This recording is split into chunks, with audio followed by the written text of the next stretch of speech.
Good afternoon, everybody. Happy Tuesday.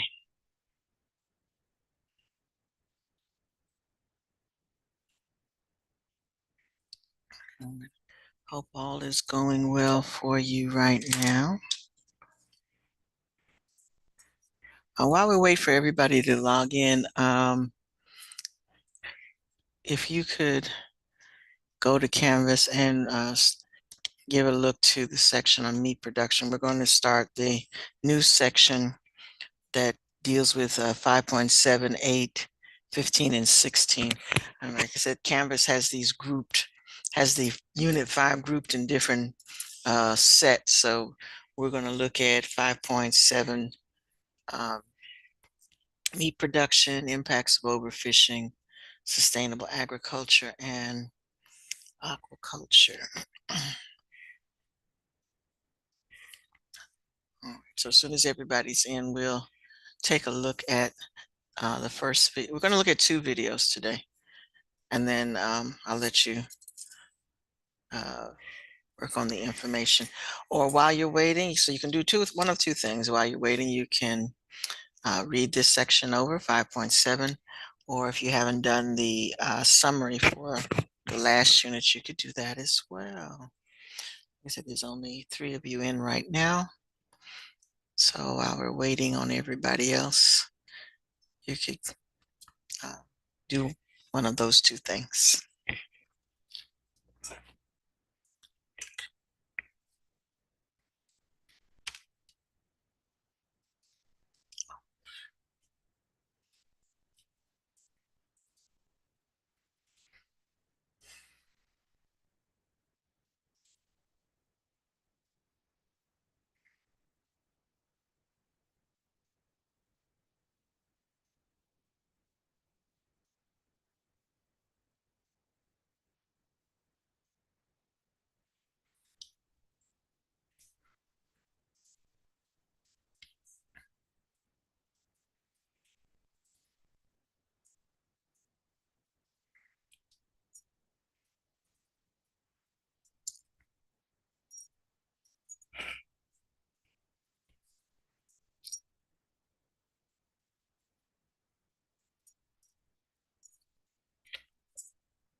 Good afternoon. If you just signed in, while we're waiting on folks, we're reading over the section on meat production in Canvas. Also, I always want to point out that you need to um, look at, when you're reading these sections, always give a lot of attention to the AP exam tips. There's 2 of them. For this one, the essential knowledge, so there's 2 essential knowledge and the AP exam tip. So make sure that you, 3 on this one actually. So make sure that you look at those. When we get to the questions in the AP classroom, 3 of the units are just the quizzes, but one of them only has an FRQ. So it's important that you focus on what these concentrated questions are.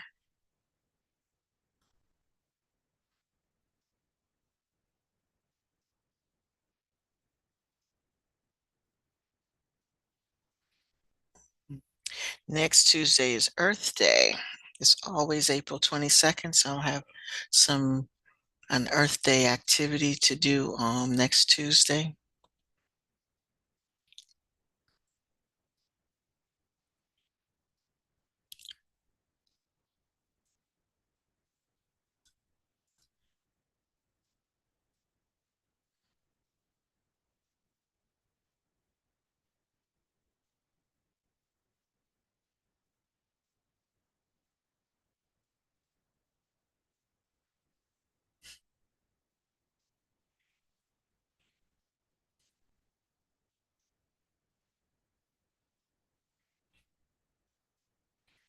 All right, I'm gonna give folks about another 5 minutes, and then I'm gonna go ahead and switch.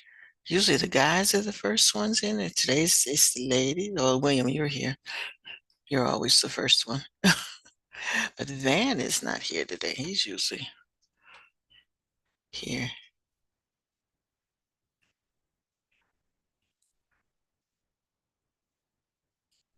All right, so we give it another 5 minutes. And again, please read this over while we're waiting.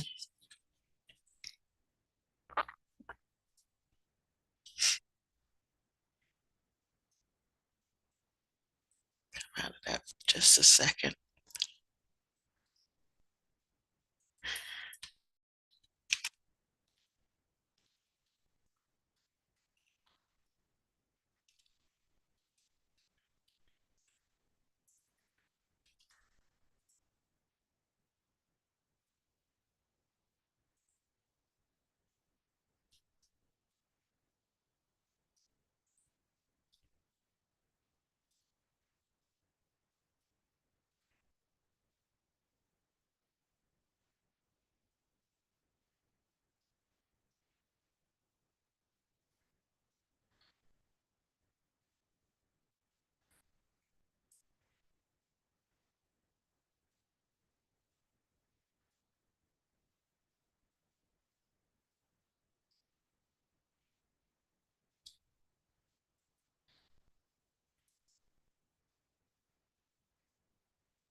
Okay.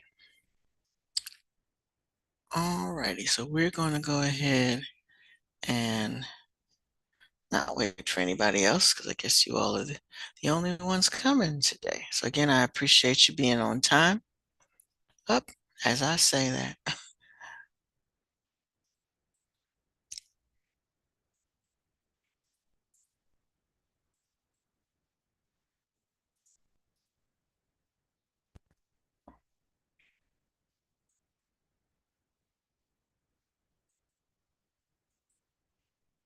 Alrighty. Good afternoon. Thought you weren't coming. Alright. We're starting a new kind of it's not a couplet, but the next set of units for chapter 5, bracket meat production, overfishing, sustainable agriculture, and aquaculture together. So we're going to start with 5.7. We're going to do 5.7, 5.8, then 15 and 16 are the ones that we're going to focus on with this group. Okay, so we were just getting ready to watch the video. Which is methods of meat production. We'll be focused today on two main methods, which are CAFOs, or concentrated animal feed operations, also known as feedlots, and another form called free-range grazing. And so today we'll be focused on those two methods, but also the environmental impacts that they have, as well as their benefits and drawbacks. Our objective for today is to be able to describe the benefits and drawbacks of CAFOs and free-range grazing, but also to understand the impacts that they have on air and water quality. We need to know why producing meat for human consumption is less efficient than producing plants for human consumption. And then also our skill that we'll practice at the end of today is explaining what data illustrates about an environmental issue. So the first method we'll talk about in terms of meat production is the most common, and that's called a CAFO, or a concentrated animal feeding operation. They're also known as feedlots, and these are large areas where we're going to have a really substantial population of animals all concentrated densely in one area. Now they're typically fed a grain diet here. It's oftentimes corn, and that's helpful because it makes the animals grow very quickly and it leads to a more efficient production of meat. It also leads to an efficient usage of land, and both of these factors are going to minimize the cost for consumers. So a benefit here is a low cost of meat to the consumer. However, in order to get the animals to grow this fast and to prevent them from catching diseases living in such dense populations, they have to be given both antibiotics and growth hormones. So those are drawbacks. We'll talk about how they can contaminate water eventually. Another problem, though, is that the waste they produce is extremely concentrated. So their waste, their manure, and their liquid waste, their urine, collects in things called manure lagoons. We'll talk about those shortly. And then finally, they're going to produce a lot of greenhouse gases, and that's going to be carbon dioxide, methane, and nitrous oxide. All of these contribute to global climate change. They contribute to warming of the planet. And so that's a really big consequence of animal agriculture. That's quick for a commercial. A very warm welcome to everyone around the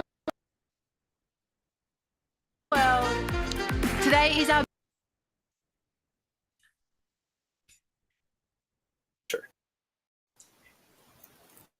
So now we'll talk about manure lagoons, which are basically just large open pits or pools dug into the ground where animal waste is stored.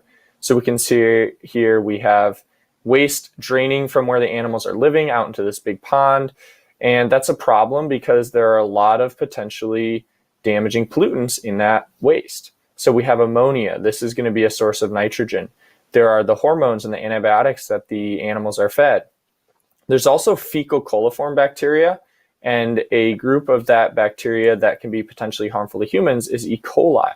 So when there's a heavy rain, there's the potential for this manure lagoon to flood. That's going to be really catastrophic because what it's going to do is release all of those pollutants that we mentioned there into nearby surface waters and potentially into nearby groundwater sources that humans use as drinking water. So we could have E. coli. This is toxic to humans. We could have ammonia. This is a really big nitrogen source and could cause eutrophication if this water makes it into a nearby pond or river. We can also have the antibiotics and growth hormones, and these can alter the endocrine systems of humans. So they can cause hormonal disruptions to humans, and they can cause endocrine disruptions to amphibians or fish that live in the water.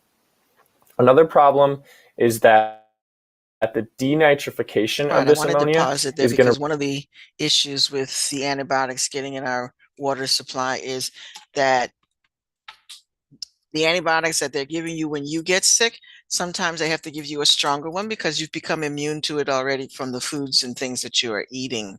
So that's a big deal, having all these antibiotics in the foods, in the animals that produce the meats that you eat. You're becoming when you get sick, sometimes the antibiotics that the doctor wants to give you won't work because you've already been exposed to these antibiotics and you need something stronger or something different.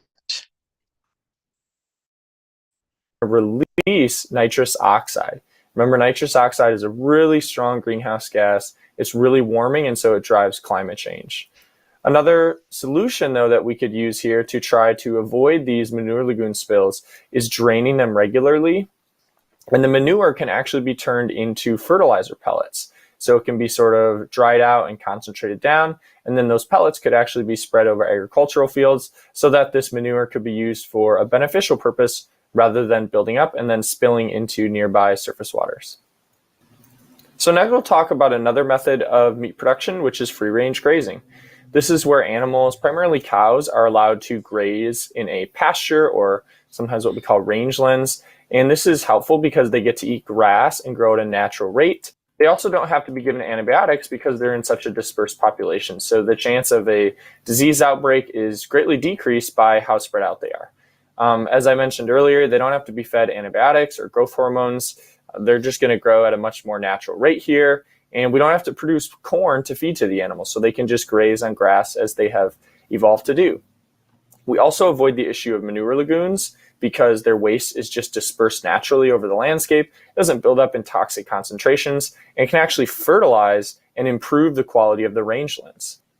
It does require more land than CAFOs, and this is going to decrease the efficiency on a per land basis, and that's going to drive up the cost to the consumer. However, there is a benefit of free-range grazing in that oftentimes land that's too dry for conventional agriculture, so growing crops like lettuce or fruits and vegetables or corn, can actually be used for grazing because grasses are generally able to grow in areas that are drier. However, a drawback of free-range grazing is that it can lead to something called overgrazing. Overgrazing is when there are too many animals grazing on a single area of land, and this removes the vegetation in the land, and that removes the root structure and the leaves above ground that are providing cover from the wind, and so that can lead to increased topsoil erosion.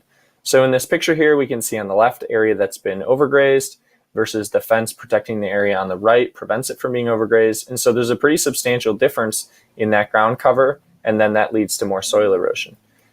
There's another issue, which is that the hooves of the animals and their weight can compress the soil. And remember that soil compaction decreases its water holding capacity. That dries the soil out further, leads to even more topsoil erosion. With both of these factors combining, we can get something called desertification. This is when an area of land becomes so dry that it can't really support vegetation anymore. And so this decreased water holding capacity combined with the loss of the root structure is going to lead to so much topsoil erosion that this area of land can just become totally unproductive. Now, a solution to this is called rotational grazing. So rotational grazing is just moving the animals around periodically so that they don't overgraze an area. And so what we can see here in this diagram to the right is that when we are rotating the animals and they're only chewing the grass down to that 2-inch mark every 4 weeks instead of every week, we're going to get a lot more root structure growing beneath the ground. We're going to allow the plant, that portion that's above ground, to survive longer. And so it's going to accumulate more biomass. And so this can really help a pasture recover and not be overgrazed. And over time, rotational grazing can actually increase the productivity of a pasture. And this is for a couple of reasons. One is it can distribute the manure of the animals evenly throughout this pasture. That's going to act as a natural fertilizer. But secondly, if the animals are rotationally grazed, what they do is they actually clip the grass length back down to this sort of optimal growth rate that we can see in the diagram. So if they're overgrazing, they're going to be continually clipping the grass down too short for it to be able to grow back rapidly. But if it's not grazed for a long time, the grass actually gets so long that it will eventually have its growth stop and the grass will die. And so if the animals are continually clipping the grass back to this maximum growth rate here, the pasture can actually be more productive than if it weren't grazed. So compared to producing plants for humans to eat, producing meat is far less efficient when it comes to energy, land, and water consumption. In order to produce meat, you need all of the energy that's required to grow the plants, primarily corn, that the animals will be eating, plus a lot of other energy inputs. You need energy needed to bring water to the animals. So oftentimes you have to pump water to them. You need energy to house the animals. And you need energy eventually to slaughter the animals and package them and ship them to the store. Producing meat is also less efficient when it comes to land. So we need all of the land to grow the plants that the animal will be eating, plus the room that the animals themselves take up. So if we look at this graph, we'll see that the amount of protein produced per acre of farmland is far higher for soy, rice, and corn than it is when we get down to beef. And again, that's because growing plants and feeding them to humans could just directly transfer that energy, those proteins from the plant to the human, versus when we grow all of that food for the animals to eat, we need the land to grow their food, but also the room for the animals themselves to grow. We also lose a lot of energy when we transfer from plants to animals. Remember back to the second law of thermodynamics. So that explains why some of that energy is lost as well. And then finally, it's less efficient when it comes to water as well. You're probably sensing a trend here. We need all of the water to water the plants that the animals will eat and all of the water that the animals themselves will drink. And our practice FRQ for topic 5.7 today is to explain an environmental benefit of eating a plant-based diet rather than a meat-based diet using the data below. All right, everybody. Thanks for tuning in today. So again, in this whole unit of sustainability, we keep looking at, yes, this is a good thing, but what are the benefits of it as opposed to what are the disadvantages of it? So we'll look at that again a little later. One of the things they did not talk about as far as raising cattle, and I kind of put the picture with your assignment today, is they, do I have this? All right, is they attach, for energy sakes, they attach some to some of the cows because cows give off a lot. They burp, they pass gas, and they found that this methane gas that the cows are giving off can be harnessed. So they attach these little bundles to the cow in such a way that they can capture this gas and then reuse it as methane gas, like they said, to run the energy to run the farm or whatever thing that they need to use the natural gas for. So I always found that to be an interesting thing, that they actually harness the gas that the cow gives off, because there's so many of them and they're giving off so much methane gas that they have actually found a way to harness it. All right, that being said, so that's the plus side to raising cattle. But as you saw, that there's a downside to that too, which is why lately the trend has been, let's go vegetarian, and it's better for the environment and all that sort of thing. All right, so now we're going to look at 5.8, and we're only going to do 5.7 and 5.8 today, and then we'll do the other two next time. Hey everybody, it's Mr. Smeeds, and today we'll be covering topic 5.8, which is the impacts of overfishing. So we'll focus today on the impacts of overfishing as they relate to environmental problems like biodiversity decline, but also as they relate to economic problems such as income loss and tourism loss. So our objective today is to be able to describe the causes and problems associated with overfishing, and some of those will be biodiversity decline. We'll also look at economic losses as a result of overfishing. And then the skill we'll be practicing today is describing potential approaches or responses to an environmental problem. So fisheries are just populations of fish that are used for commercial fishing by humans. So these are just areas where people are going to be able to fish in large quantities and sell these fish and make a living that way.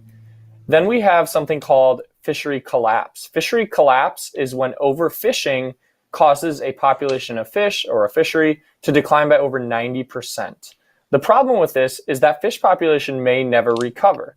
Remember that when populations get really small, we run into issues like low genetic diversity, which may make it hard for them to recover from other disturbances. We may have a really skewed sex ratio, so the fish may find it hard to find a mate and reproduce.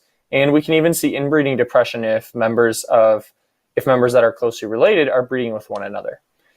There's other problems though. Because genetic diversity is so important for resilience, again, these populations are going to be vulnerable to ecosystem disturbances because they don't have very many genetic differences and they're not going to have mutations that may prove helpful as adaptations. Another problem is that we may lose certain species altogether. So we could decrease the species biodiversity of certain areas of the ocean. And this is a huge problem because that can have big effects on the trophic pyramid. And finally, we're going to see that there's economic loss as well. So when a fishery collapses, it's no longer able to be used as a productive source of income for fishermen, but also communities that rely on tourism dollars. So people that come and stay in hotels, that eat in restaurants because they like the fishing of an area, those dollars are going to disappear as well when we have fishery collapse. Here we can take a closer look at some data that demonstrate this economic impact of fishery collapse. So if we look at this time period here from 1975 up to 1985, we're going to see really extreme overfishing. We have just this drastic increase in the number of fish that are caught per year, and we reach peak profits of around $325 million. What happens though is this leads to a sharp decline in the profitability of these fisheries, and we can see that unfold here from late 1980s all the way up to 2008, where we've dropped down below $100 million in the value of these fish that are caught. So there's a huge decrease in the productivity from a financial standpoint when we have fishery collapse. So why does this happen? Great example of the tragedy of the commons. Because there are no laws or regulations, or there are no penalties in place to discourage people from overfishing in this time period here from 1975 to 1985, people are kind of assuming, well, if I don't fish here, other people are going to. And also there's no economic consequence. There's no financial penalty for overfishing. And so why not catch as many as I can? So bottom trolling is an especially effective, but also an especially damaging fishing practice. And we'll look at it in a little more depth here. It's basically just dragging a net along the bottom of the ocean, kind of scooping up any fish that you can. And you're going to get a lot of the fish that you intend to catch, but you're also going to catch what's called bycatch. These are unintended species like dolphins, whales, and turtles. They're going to get caught in your net as well, and that's going to kill many species that you're not intending to catch. Another problem, as you can see in the image here, is that this stirs up a lot of the ocean sediment, so it increases the turbidity of the water. That's a problem for photosynthetic algae that live in coral reefs. They need sunlight to be able to penetrate through the ocean surface, and when the water's really cloudy, when it's really turbid, which means high amounts of sediment are suspended in it, they can't get enough sunlight to photosynthesize. It's also going to be a problem for predators that need to see their prey visually, and it can even get stuck in the gills of fish and make it harder for them to breathe. But the other problem here, and we can see in the image as well, is that we're actually scraping up some coral reef in that net along with the fish. So this can disturb and break apart coral reef ecosystems, which are super beneficial from a biodiversity standpoint. They're home to, thousands of different species. So this is going to be a really big problem for biodiversity in the area.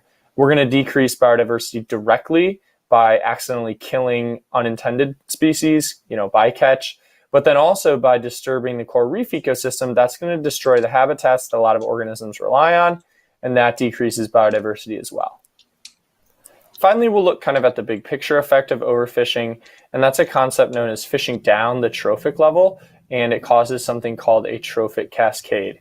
So over here on the left, what we have are the fish that are normally caught in commercial fisheries, things like the salmon and the tuna. The problem though is as we deplete these large predatory fisheries, meaning that these fish typically eat the forage fish you can see in the diagram, eventually we run out of them because we drive their populations into collapse, and either they are removed from a fishery altogether, or their population is so small that they're no longer profitable to fish. So as we deplete those, we have to move down the food chain to smaller fish. And so we're starting to run out of tuna and salmon to catch. So we're starting to catch more herring and sardines because this is simply what's left. The problem is this makes it even harder for those decimated fisheries to recover because we're now fishing their prey. The other issue is that as their prey, these forage fish that we start to shift our fishing towards, as they decrease, that's going to also decrease the food source of large marine mammals and seabirds. And so these organisms are also going to suffer as a result of us shifting our fishing emphasis from our traditional fisheries down to these forage fish, which you can see are an important food source for many different organisms. And finally, we have the trophic cascade effect. And this can be described by looking below the forage fish, and we see the zooplankton. Now their population is going to dramatically increase because their predator, the forage fish, is being overfished, so their population is decreasing. But because the zooplankton population is increasing, that means the phytoplankton population below them will decrease. Now they're the base of the food web, and it's not pictured here, but many other organisms consume them as well. And so this creates what we call a trophic cascade. This idea that shifting our fishing from these traditional fisheries down to forage fish has all of these other ripple effects on other species around them. So we've talked a lot about the problems that come with overfishing. So for our practice FRQ for 5.8 today, we'll focus on describing responses or solutions. So I want you to propose a solution to address the issue of fishery depletion. All right, everybody, thanks for tuning in today. Don't forget to like this video. Okay, so that's not the FRQ that we're going to look at. We're going to look at a question that deals more specifically with the trophic cascade. All right, so like I said, we were only going to watch those 2 videos today. So what I want you to do, and good afternoon to those of you who just came in after we started. Where am I? Okay, we want to come back to Canvas, and what's been assigned to you in the AP classroom is, let me look at this as it should be saved. Should look like this and look like this for you. All right, there we go. All right, so I've assigned in the AP classroom 5, 7, 5, 8, 15, and 16. But for today, just worry about 5, 7, and 5, 8, because those are the 2 videos that we watched. Again, read the modules in Canvas as well to assist you with these. And again, like I said, they have bracketed these things in such a very strange way. But the topic for this one is animals as food. And so again, they bracketed meat and fish and aquaculture as well as sustainable agriculture together. And the sustainable agriculture kind of goes with the fact that we have to feed these animals with crops. So that's where that comes in. But you want to, again, come back here. I wanted to point this one out to you. He called it CAFO. So make sure that you, I didn't see that he actually explained what CAFO is, but it is concentrated animal feeding operations. So make sure that you understand what that is. And as you can see from the picture, it just means that they are doing herds and herds. When you go to the food store, you'll see that there's 2 ways you can buy stuff. You can buy free range food, meat that's comes from free range animals, or the rest of it doesn't say that it's raised like this, where they're concentrated all together. And because they're all together, just like us, if we're with a lot of people, we have a tendency to pick up everybody's germs and everybody's diseases. So to keep that down, they have to give them antibiotics so that they don't spread. Like we're having the problem now with the eggs. They're blaming that on bird flu. And so the birds that are raised like this, they're more likely to pass disease on to the next one. So if they give them antibiotics, and our eggs have antibiotics in them because that's the way they raise these chickens, so that they don't die and that they can produce more eggs. And the same thing with the cattle. If they raise them in a farm area like this, they are not out in the field and getting lots of exercise, and they are in crowded conditions, and they too need antibiotics to keep them from spreading disease. They also talked about growth hormones. And one of the other issues we're having with some of these growth hormones is that it's having an effect on us, and particularly young ladies, which these hormones are causing them to be more bustier than they used to be because they have all these hormones in the foods that they're eating. So there's some downsides to this type of agriculture as opposed to free range feeding. So again, reread that and then do those two, and then do the next one. Then do the two questions in. So overfishing is the next one, and look at that. And so again, I'm going to do two things at the end of this is just like we did for the last one. I'm going to have you do a summary chart on the advantages and disadvantages of the procedure. I'm also going to look at the what is meant by the trophic cascade, okay, that he just spoke about. So so read those two in Canvas and then look at the AP Classroom for those questions. Okay, and then I'm going to put all of those together as one unit. When you get to 15 that we'll look at next class, that one only doesn't have a quiz. It has the FRQ question, so we'll look at that too. Okay, all righty. So let me go back to AP Classroom. All right, Gabby, you said you didn't see it in AP? No. Okay. And then what I did, and I like with this assignment, I put down the names of the headings this time because it tends to not say it as 5.3, 5.4. So you need to be looking for the names of the units instead. I go in and it shows me like videos. That being said,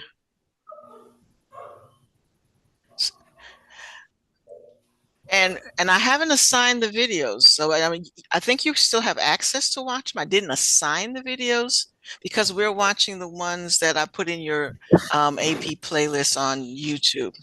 So all the videos that we watch in class are also saved to your YouTube playlist for the class. But you're welcome to watch the ones in the AP Classroom as well. It's just as opposed to watching 3 videos, I give you 1. But the more the merrier. More is good. All right, but what you're looking for on that section was the Green Revolution, impacts of agricultural practices, and I think I'm not even seeing that. Okay, the Green Revolution quiz. I see it. Yeah. Okay, and then impacts of agricultural practices should follow. And then let me come back over here. And like I said, in your, I did it according to the way I just grouped them together, and I'm sorry if that confuses people. Because we're not going straight through. We're not going straight through the. So you're looking at this one, the plants and food topic. Plants as food. So these are the ones that we did. So they would have these titles: the Green Revolution, impacts of agricultural practices, irrigation methods, and pest control. Those are the topics that you would have had with the last set. And then again, we're doing this one, this animal ones. That's the one we're doing today. Okay. Okay, which ones do I got to get in like immediately? The first set, everything under plants as food. Okay, so the impact of agriculture, irrigation, impacts of irrigation, and pest control. Mm-hmm. Okay. I think one of these is, I don't think there's anything in there for 5.6 because they didn't have any questions. Okay. Thank you for clearing that for me. And no problem. And then today we started with this, so we'll be doing this for a little minute. Okay, so it's not due today, correct? No. Okay. It's due next week. Okay? Are you seeing it in the AP classroom? Okay, what's all due today? Everything up here under plants is food is due.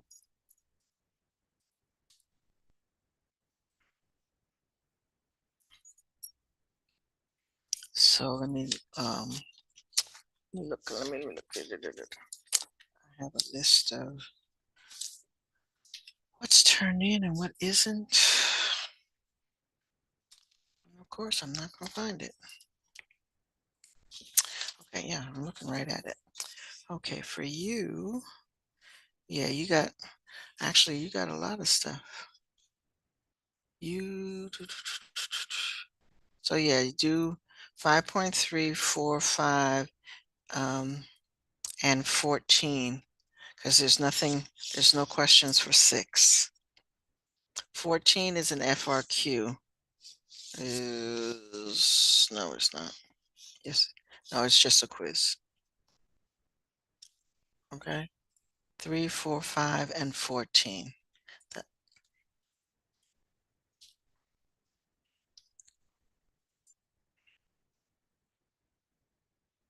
Okay.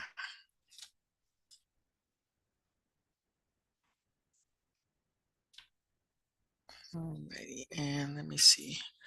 The other person, Journey's not here today, and Sadie's not here today. And for some reason, Ariana left. All right. Everybody else is good on that. Yeah, everybody else is good on that.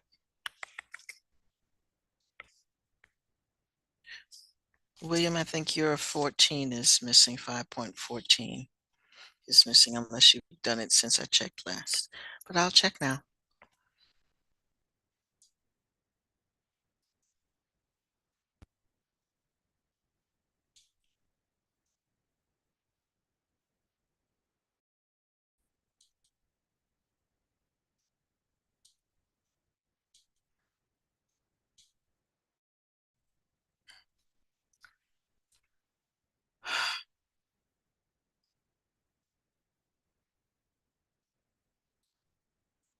Now do 5.5, but 5.6 that doesn't have a question. You should read the unit for 5.6, but there are no questions for it.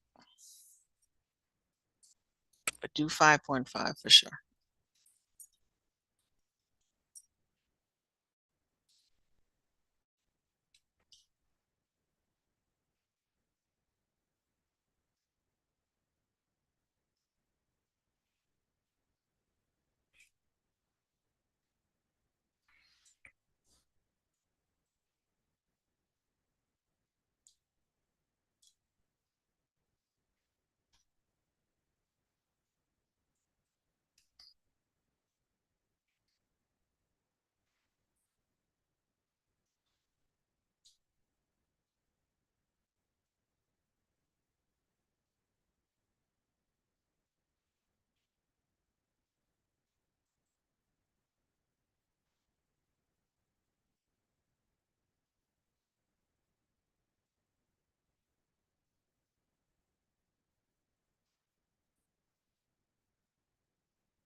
All right, the question that y'all had about sustainable city living, it was a discussion question, and you don't have to say anything on anybody else's comments, but you do have the ability to read what other people said. And you all had some great answers. Those of you who have answered it already have had some great answers. So I hope that you all will look at other people's comments just to be sharing. And hopefully you'll actually do these things because they're great, great ideas.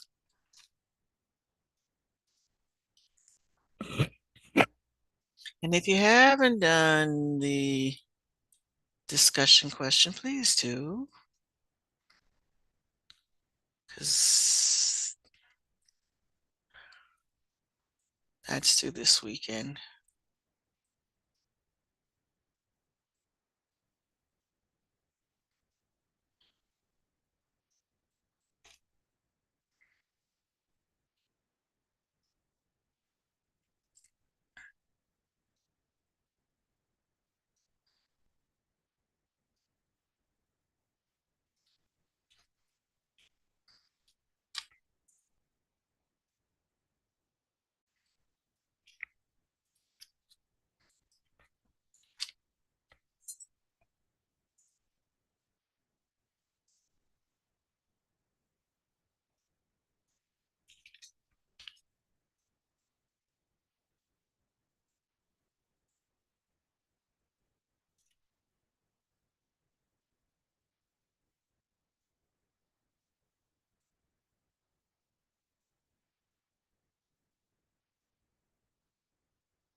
Okay, folks, if you have no questions for me, I will see you tomorrow. Have a great rest of your day. Enjoy the warm weather.